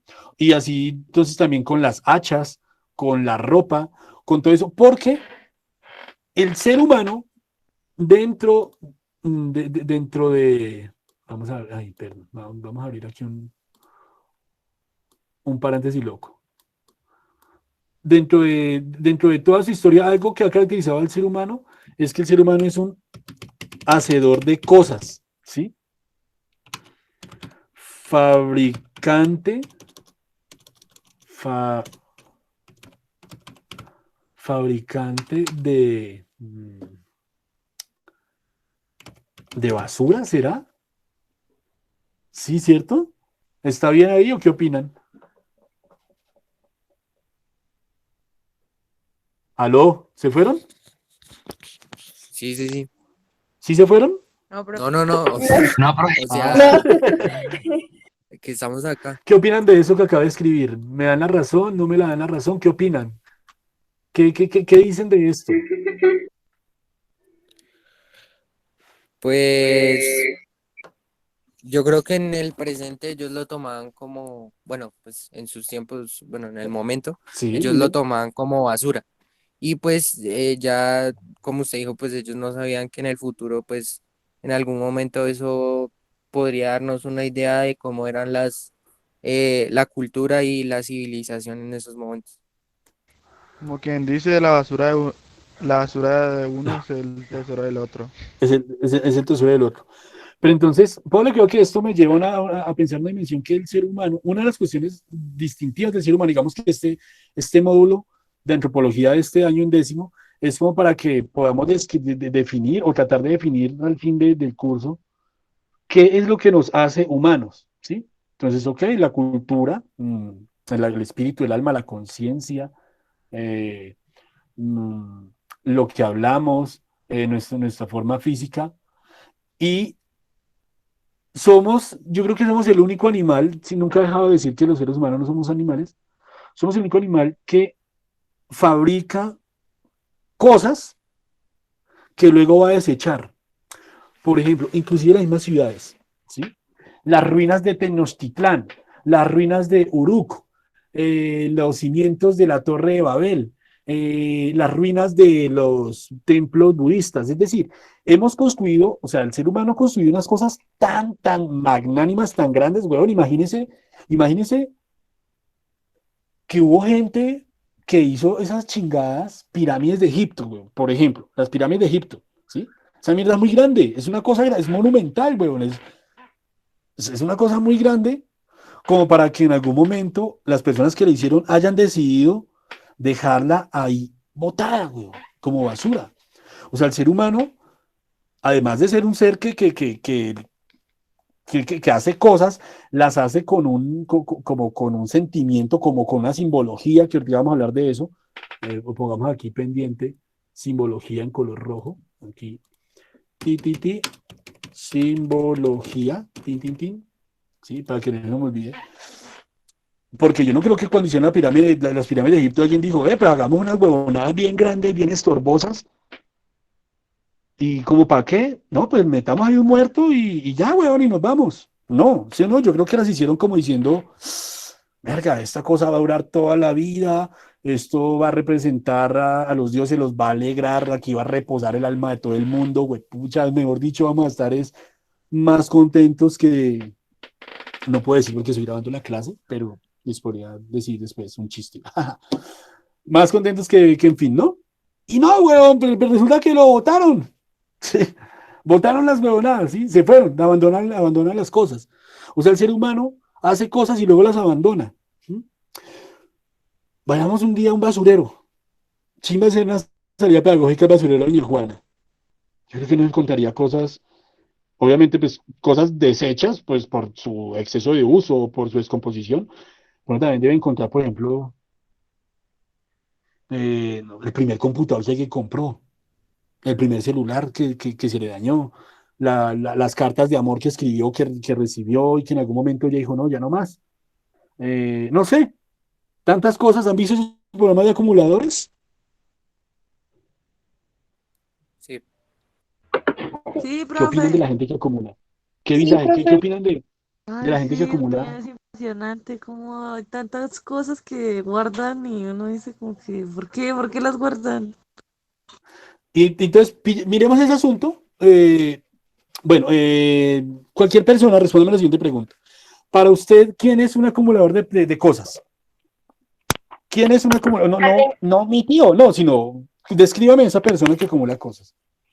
alguien que no se deshace de las cosas que incluso no sirven y las guarda, las mantiene ahí archivadas.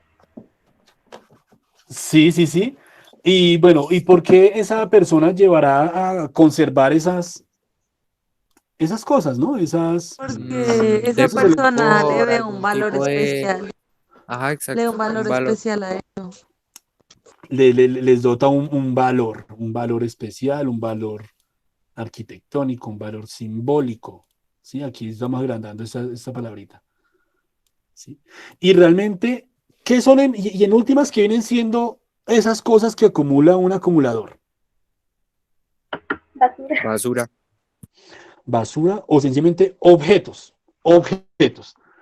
Eso, no, la palabra no es la basura, sino objetos, muchachos. Me confundí. Venga, borramos esta palabrita, la sacamos y escribamos la palabra objetos acá. De objetos. Bueno, dejemos la azul, dejemos la roja. Y devolvámonos. Como el hombre es un creador de objetos, ¿sí? Los objetos son cosas. Las primeras miradas que tenían estos primeros europeos al enfrentarse, al chocar con, con los otros tipos de personas, estos sujetos de explotación y maltrato no éramos más, sino objetos, ¿sí? Objetos. ¿Mm? Y es muy diferente entonces cuando usted mira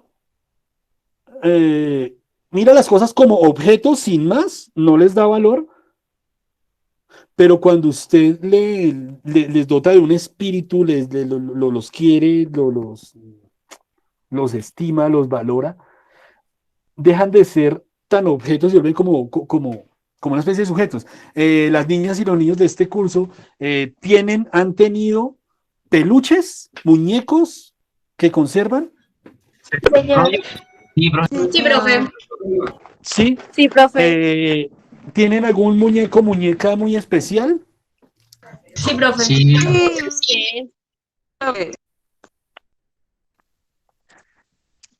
¿Y como especial le tienen nombre? ¿Le han puesto? Sí. Yo no. No. No. antes. Yo, por ejemplo, tengo este muñequito. Este es un escorpión Milo de los Caballeros del Zodiaco. Lo tengo desde 1997, 96, creo. ¿Sí? Y lo quiero bastante. Y en algún momento, digamos, de mi infancia, y adolescencia, yo lo dotaba de personalidad, ¿sí? Y no permitía era como una especie de amigo. Sí, no es que sea tan loco, pero pues sí, era como el de poner, el de jugar con él y darle una personalidad, darle un espíritu, ¿sí? Y eso le da valor, por eso todavía lo conservo, ¿sí? No lo he botado, no lo utilizo, no juego con él, pero tiene valor, ¿sí? Entonces ya no es tan objeto, sino es como una parte mía. ¿Sí? Cuando el ser humano mira a otros seres humanos como objetos, ya hemos visto la historia cómo ha demostrado cómo los tratan, ¿no? Entonces, el caso de los judíos, cómo eran tratados por los nazis, el caso de los hombres americanos, cómo eran tratados por los españoles, el caso de los africanos, cómo fueron tratados por los países potencia, ¿cierto? Son cosas como tal. Y es decir, sujetos a ser desechados y a ser olvidados, ¿sí? Es decir, los objetos como algo sin valor. Digamos que me recuerda también como cuando uno ve las novelas y una discusión de pareja de novela y, pero es que tú me estás tratando como un objeto. ¿Qué está implicando ahí cuando una persona le reclama a otra que le están tratando como un objeto? Que le está utilizando como se le da la gana, pues Ok, ¿qué más? Sí, Que lo está tratando con algo sin valor. que no le están dando valor, No la trata con valor. no la trata con valor. ¿Crees que es algo que se puede Efectivo. regalar o que puede ganar? Es decir, entonces el objeto, entonces ponle cuidado. El ser humano, volviendo a ese asunto de la arqueología y todo ese asunto, ya. El ser humano entonces crea objetos e inclusive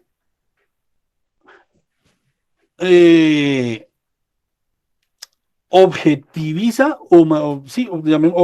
objetiza, cosifica más bien, cosifica a las otras personas. Bueno, es una característica del ser humano, ¿no?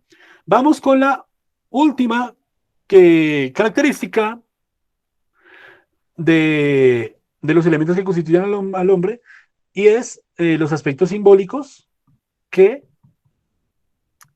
manifiestan la forma en la que el hombre se representa en el mundo.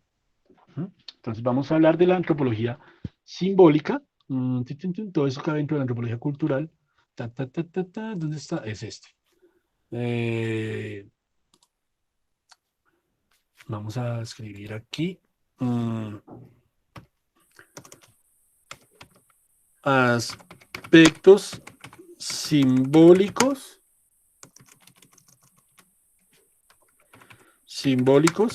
que representan el mundo. Vamos a mover. ¿Ustedes están escuchando un sonido como si fuera un grillo? No. Yo sí, profe. Sí, Ah, yo ok. también. No, profe. Bueno, no se asusten. Si no lo escuchan, no se asusten. Si lo escuchan, tampoco. Listo. Y entonces aquí vamos a poner esta flechita. Entonces, listo. La antropología simbólica. ¿Qué son los símbolos entonces? Lo simbólico, vamos a hablar en este espacio. Vamos a subir este cosito aquí arribita.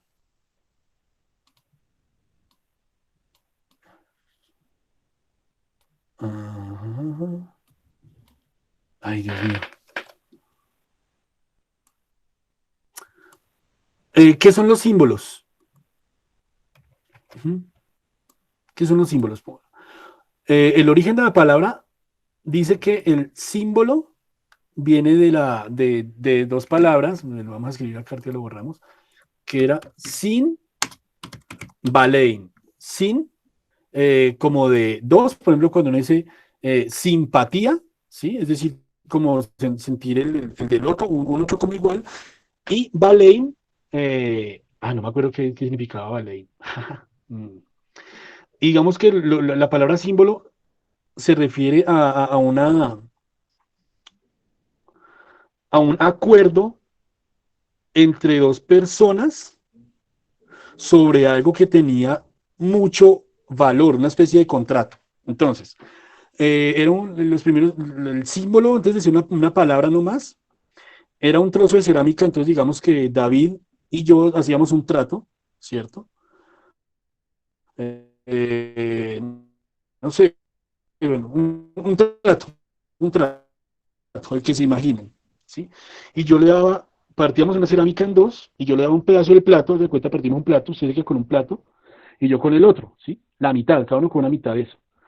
Y ese plato, ese pedazo, simbolizaba el trato que habíamos hecho. Y cuando usted y yo nos uníamos, no nos veíamos, entonces unimos los dos trozos del plato para crear una unidad, ¿cierto? Y esa unidad representaba en ese caso muy etimológico, representaba eso tan valioso que nos hacía encontrarnos. Bueno, Básicamente, entonces, O sea, se volvía como más una, adelante se pierde todo ese significado del símbolo, pero lo que queda, como una qué, mijo, como una una asociación, qué, ¿sí?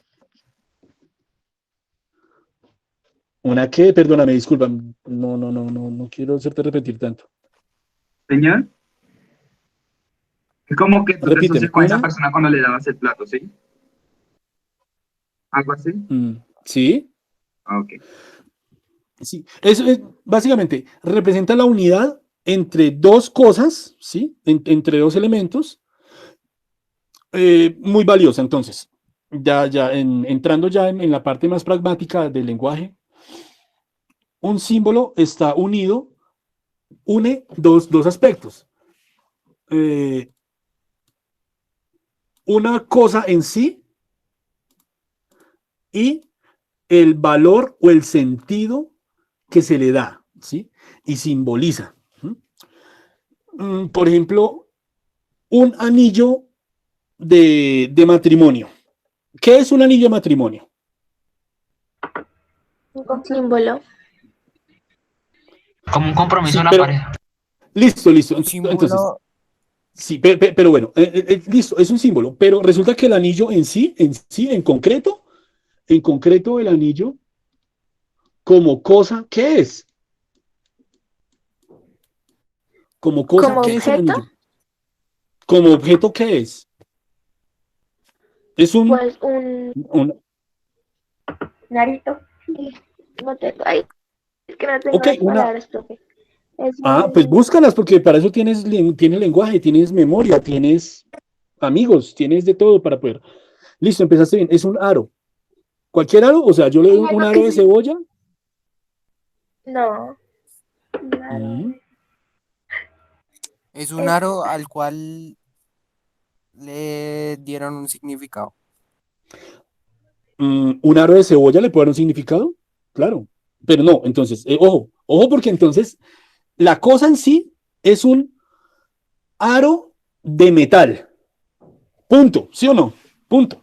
Eso es un anillo, un aro de metal. ¿Mm?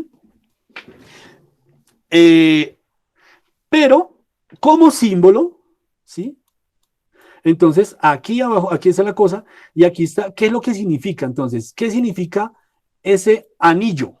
Ese anillo de matrimonio. Un compromiso Una tiene, unión. tiene entre dos un personas. significado sentimental.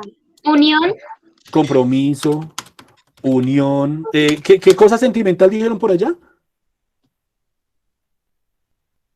un significado sentimental, dijeron por ahí. No, o sea, por eso, ¿cuál es el significado sentimental? O sea, un significado Amor, sentimental no puede ser el significado sentimental. La Ok, representación. amor, ¿qué más representa? Muy bien, estamos muy bien dando la parte simbólica, que eso es lo que más me encanta de la antropología. también hay una creencia que dice que estarán juntos por la eternidad. Compromiso, unión, amor, eternidad, llamémoslo así. Sí, claro, eternidad, muy bien. Y bueno, ¿Confianza? ¿sí? No sé. Ay, paila, ya quité el cursor, venga, bueno, confianza. Ay, Estado pero me civil. quedó donde no era. Confianza. Y bueno, y tal, y muchas más cosas. ¿Sí? Y básicamente, o sea, en síntesis, sí, significa matrimonio. ¿Sí? Significa eso, un matrimonio. ¿Mm? Eh, pero entonces el anillo en sí tiene otras cosas que lo hacen ser simbólico, ¿sí? Porque entonces yo podría darle a mi prometida un dije o ¿qué otro tipo de joya? Una cadena, ¿sí? Pero no, resulta que es que la forma de la cosa, es decir, todo de lo que está hecho la cosa va a ser dotada de significado, ¿sí? Para que se convierta en un símbolo. Entonces, yo no te puedo dar de matrimonio un anillo de acero. No, tiene que ser un anillo de oro. ¿Por qué? Porque es que el oro, entonces también tiene otros significados, ¿sí? Y todo se va volviendo simbólico, es decir, el mundo simbólico, el mundo en el que nosotros los seres humanos vivimos, es un mundo neta y absolutamente simbólico. Cuando hablábamos de las cosas, ¿sí? De los objetos que de un momento a otro se cargan de valor, es sencillamente porque es una invención, una construcción simbólica que nosotros le damos a las cosas. Alguien se inventó que el oro era el metal más precioso. Bueno, ¿por qué el oro es un metal precioso? Entonces miremos las características que tiene el oro. ¿Cómo es el oro? Amarillo. Ok, es color amarillo. Dorado. ¿Es amarillo, es brillante? Ok, sí, digámoslo, dorado y amarillo. O sea, listo, tiene un color y una textura brillante. Se encuentra con mucho trabajo, sí, o sea, toca hacer mucho trabajo para extraerlo. Muy escaso. ¿Cierto? Y es escaso. Listo, digamos esos 4 elementos. Ponga esos 4 elementos en un anillo. Entonces, ¿usted qué está significando? El color amarillo y el tono brillante, ¿qué pueden significar? ¿Qué pueden representar? Justamente el color amarillo significa felicidad. Ok. Pero también, como digamos, el ¿Qué más? color del sol, que dicen que es un color poderoso. El sol. Listo, ok, ahí está, digamos, el origen del oro como metal precioso en toda la historia de las civilizaciones humanas es porque el oro es la representación del sol. Y ahora, el sol es una sola cosa, es una pelota de fuego por allá, huevón, colgada a 1.8 millones de kilómetros de la Tierra. ¿Sí? A 8 minutos luz, para ser más exactos. Pero el sol, siendo una cosa, también es un símbolo. ¿Qué simboliza el sol? Simboliza la vida, huevón. ¿Sí? Porque si no sale el sol, pues se acabó el cuento. Y punto. ¿Sí? Entonces, el anillo es de oro amarillo porque representa el sol y entonces cuando usted le dice hola mi vida a su esposa, a su pareja, le está diciendo mi vida porque el sol es vida. Entonces el color amarillo y el tono brillante del anillo representa esa divinidad del sol. ¿Sí? ¿Qué tienen los santos en la cabeza? Un aro. Un aro, un anillo, weón. Un anillo que brilla. Es decir, el sol. ¿Sí? Son valiosos como el sol.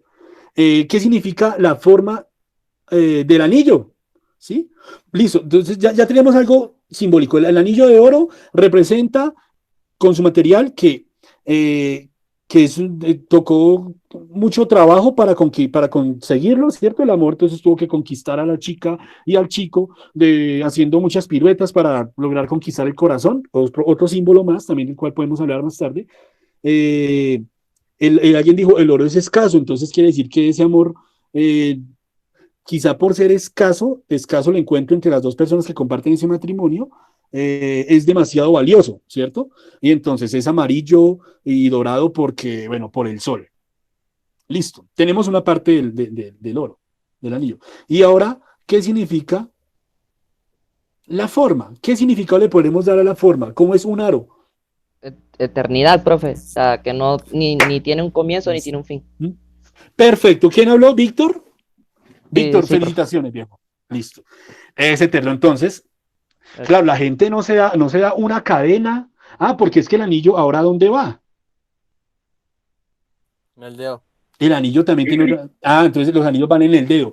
Y eso, Pero ¿qué entonces tiene significado otra. ¿En qué dedo está? En el dedo anular, ¿no? Que es el dedo de los anillos. Ve, pero no me acuerdo. Pero, digamos, ¿Tú te sabes el significado? yo no me acuerdo, pero sí hay un significado súper profundo en el que especifica por qué tiene que estar en ese dedo. Ya, porque ese es el conocido como el dedo corazón. ¿Sí? Y es el que mitológicamente, simbólicamente está vinculado a que va directo al corazón. Entonces el anillo va en ese dedo del corazón, ¿cierto? Porque en el corazón es donde reposa todo el amor y todo el asunto. Creo que así más o menos es el mito. Simbologías, vamos a poner aquí otra palabra que es fundamental, ¿sí? Los mitos. No, pero pongámoslo en rojito. Profe, no sé si ya se dio cuenta, ¿Sí? pero son las 2:30. Laura, ¿tienen clase? No, profe, pero no he almorzado. ¿No? ¿Puedes almorzar mientras termino? Ya terminamos con esta parte, con ese segmento acá. ¿Sí? ¿Puedes? O si quieres, ve y almuerzas. Puedes ir a almorzar. ¿O todos quieren que ya cortemos acá y quedamos en suspenso? ¿Aló, aló? Suspenso. No sé, profe, cómo. ¿Corto acá? No sé, profe. Bueno, entonces, ya concluyo esto entonces breve, ¿vale? Entonces, el ser humano es capaz de dotar de valor las meras cosas, o sea, las que hace, o sea, las que están por naturaleza, por defecto en el mundo, ¿sí? Y les dotan un valor simbólico para darle sentido a la existencia, a la vida, darle sentido al mundo, y asimismo para representar el mundo, porque pues, tan solo con ese ejemplo del anillo podríamos hablar de muchas más cosas, ¿no? Entonces también, ¿qué significa poner el anillo en la mano? Entonces resulta que es que, bueno, la mano es un símbolo también de la humanidad, ¿no? O sea, tener ese tipo de pulgares y todo lo que hacemos con la mano también es un símbolo del humano. Y básicamente, todo esto que estamos hablando, a ver, esto debería tener como, venga.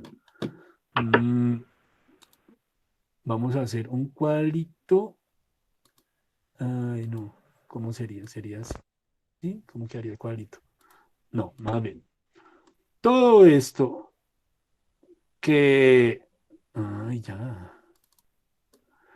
estoy encerrando acá son solo cosas que pasan, ¿sí? Cosas que hay en el mundo, pero son valiosas como ciencia humana porque el hombre le da un valor simbólico, ¿sí? Es decir, los hombres podemos tener bigote o carecer de bigote, pues depende de la zona que sea, pero es el simbolismo el que hace que se convierta tan significativo para el hombre, que lo convierte en ciencia, ¿sí? La forma en la que habla, listo. Alguien dirá, no, pues los costeños hablan así solo pues porque se les da la gana y punto, ¿sí? Pero entonces simbólicamente alguien dice, no, hay que darle un valor a todo ese asunto, hay que darle un sentido, ¿sí? Las herramientas, ¿sí? O sea, alguien me decía, profe no, Yasser, ¿cómo me van a decir que cada vez que encuentran una vasija siempre es ceremonial? O sea, cuando no ve History Channel y todas esas cosas, todo lo que hacían siempre tenía que ser como tan sagrado para todos. Pues no, pues resulta que ese valor sagrado simbólico lo da el arqueólogo, ¿sí? Y todo este asunto, o sea, los seres humanos, básicamente, vamos a concluir con esto, los seres humanos somos un símbolo de nuestra propia humanidad. Piénsense eso. Los seres humanos somos un símbolo de nuestra propia humanidad. ¿Mm? Porque quizá en el fondo no somos más, sino unos animales mortales, corruptibles, ¿sí? Abandonados pues en la tierra, que tenemos la opción de pensar y crear símbolos, pero no más, no somos más especiales que otros. Punto. ¿Sí? No somos quizá tan chimbas como nos han hecho creer, sino solo somos unos animales, y que estamos convencidos de que somos la chimba, pero que realmente en un plano real, concreto, más amplio, quizá no. Entonces, vamos a trabajar todo este asunto de lo simbólico y vamos a analizar. Me gusta mucho esta parte simbólica, ¿listo? Más el símbolo no quiere decir que carezca de realidad. Bueno, muchachos. No. Esto tiene una manita. Bueno, entonces, aquí con esta imagen terminamos la clase de hoy, 11 de febrero. En el transcurso de esta semana les dejo la actividad, ¿sí? Que es una lectura. Es más, quizá se los deje ahora en un momento. Bueno, muchísimas gracias, queridos estudiantes. Les habló Yasser Sandoval y ha sido todo un placer hacer esta primera clase con ustedes.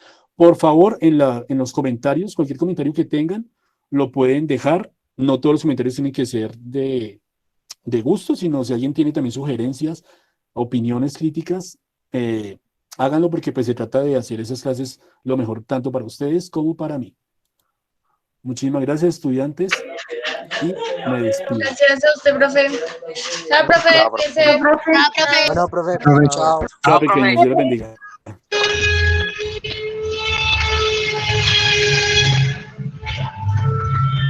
Chao, profe, se cuida, la buena.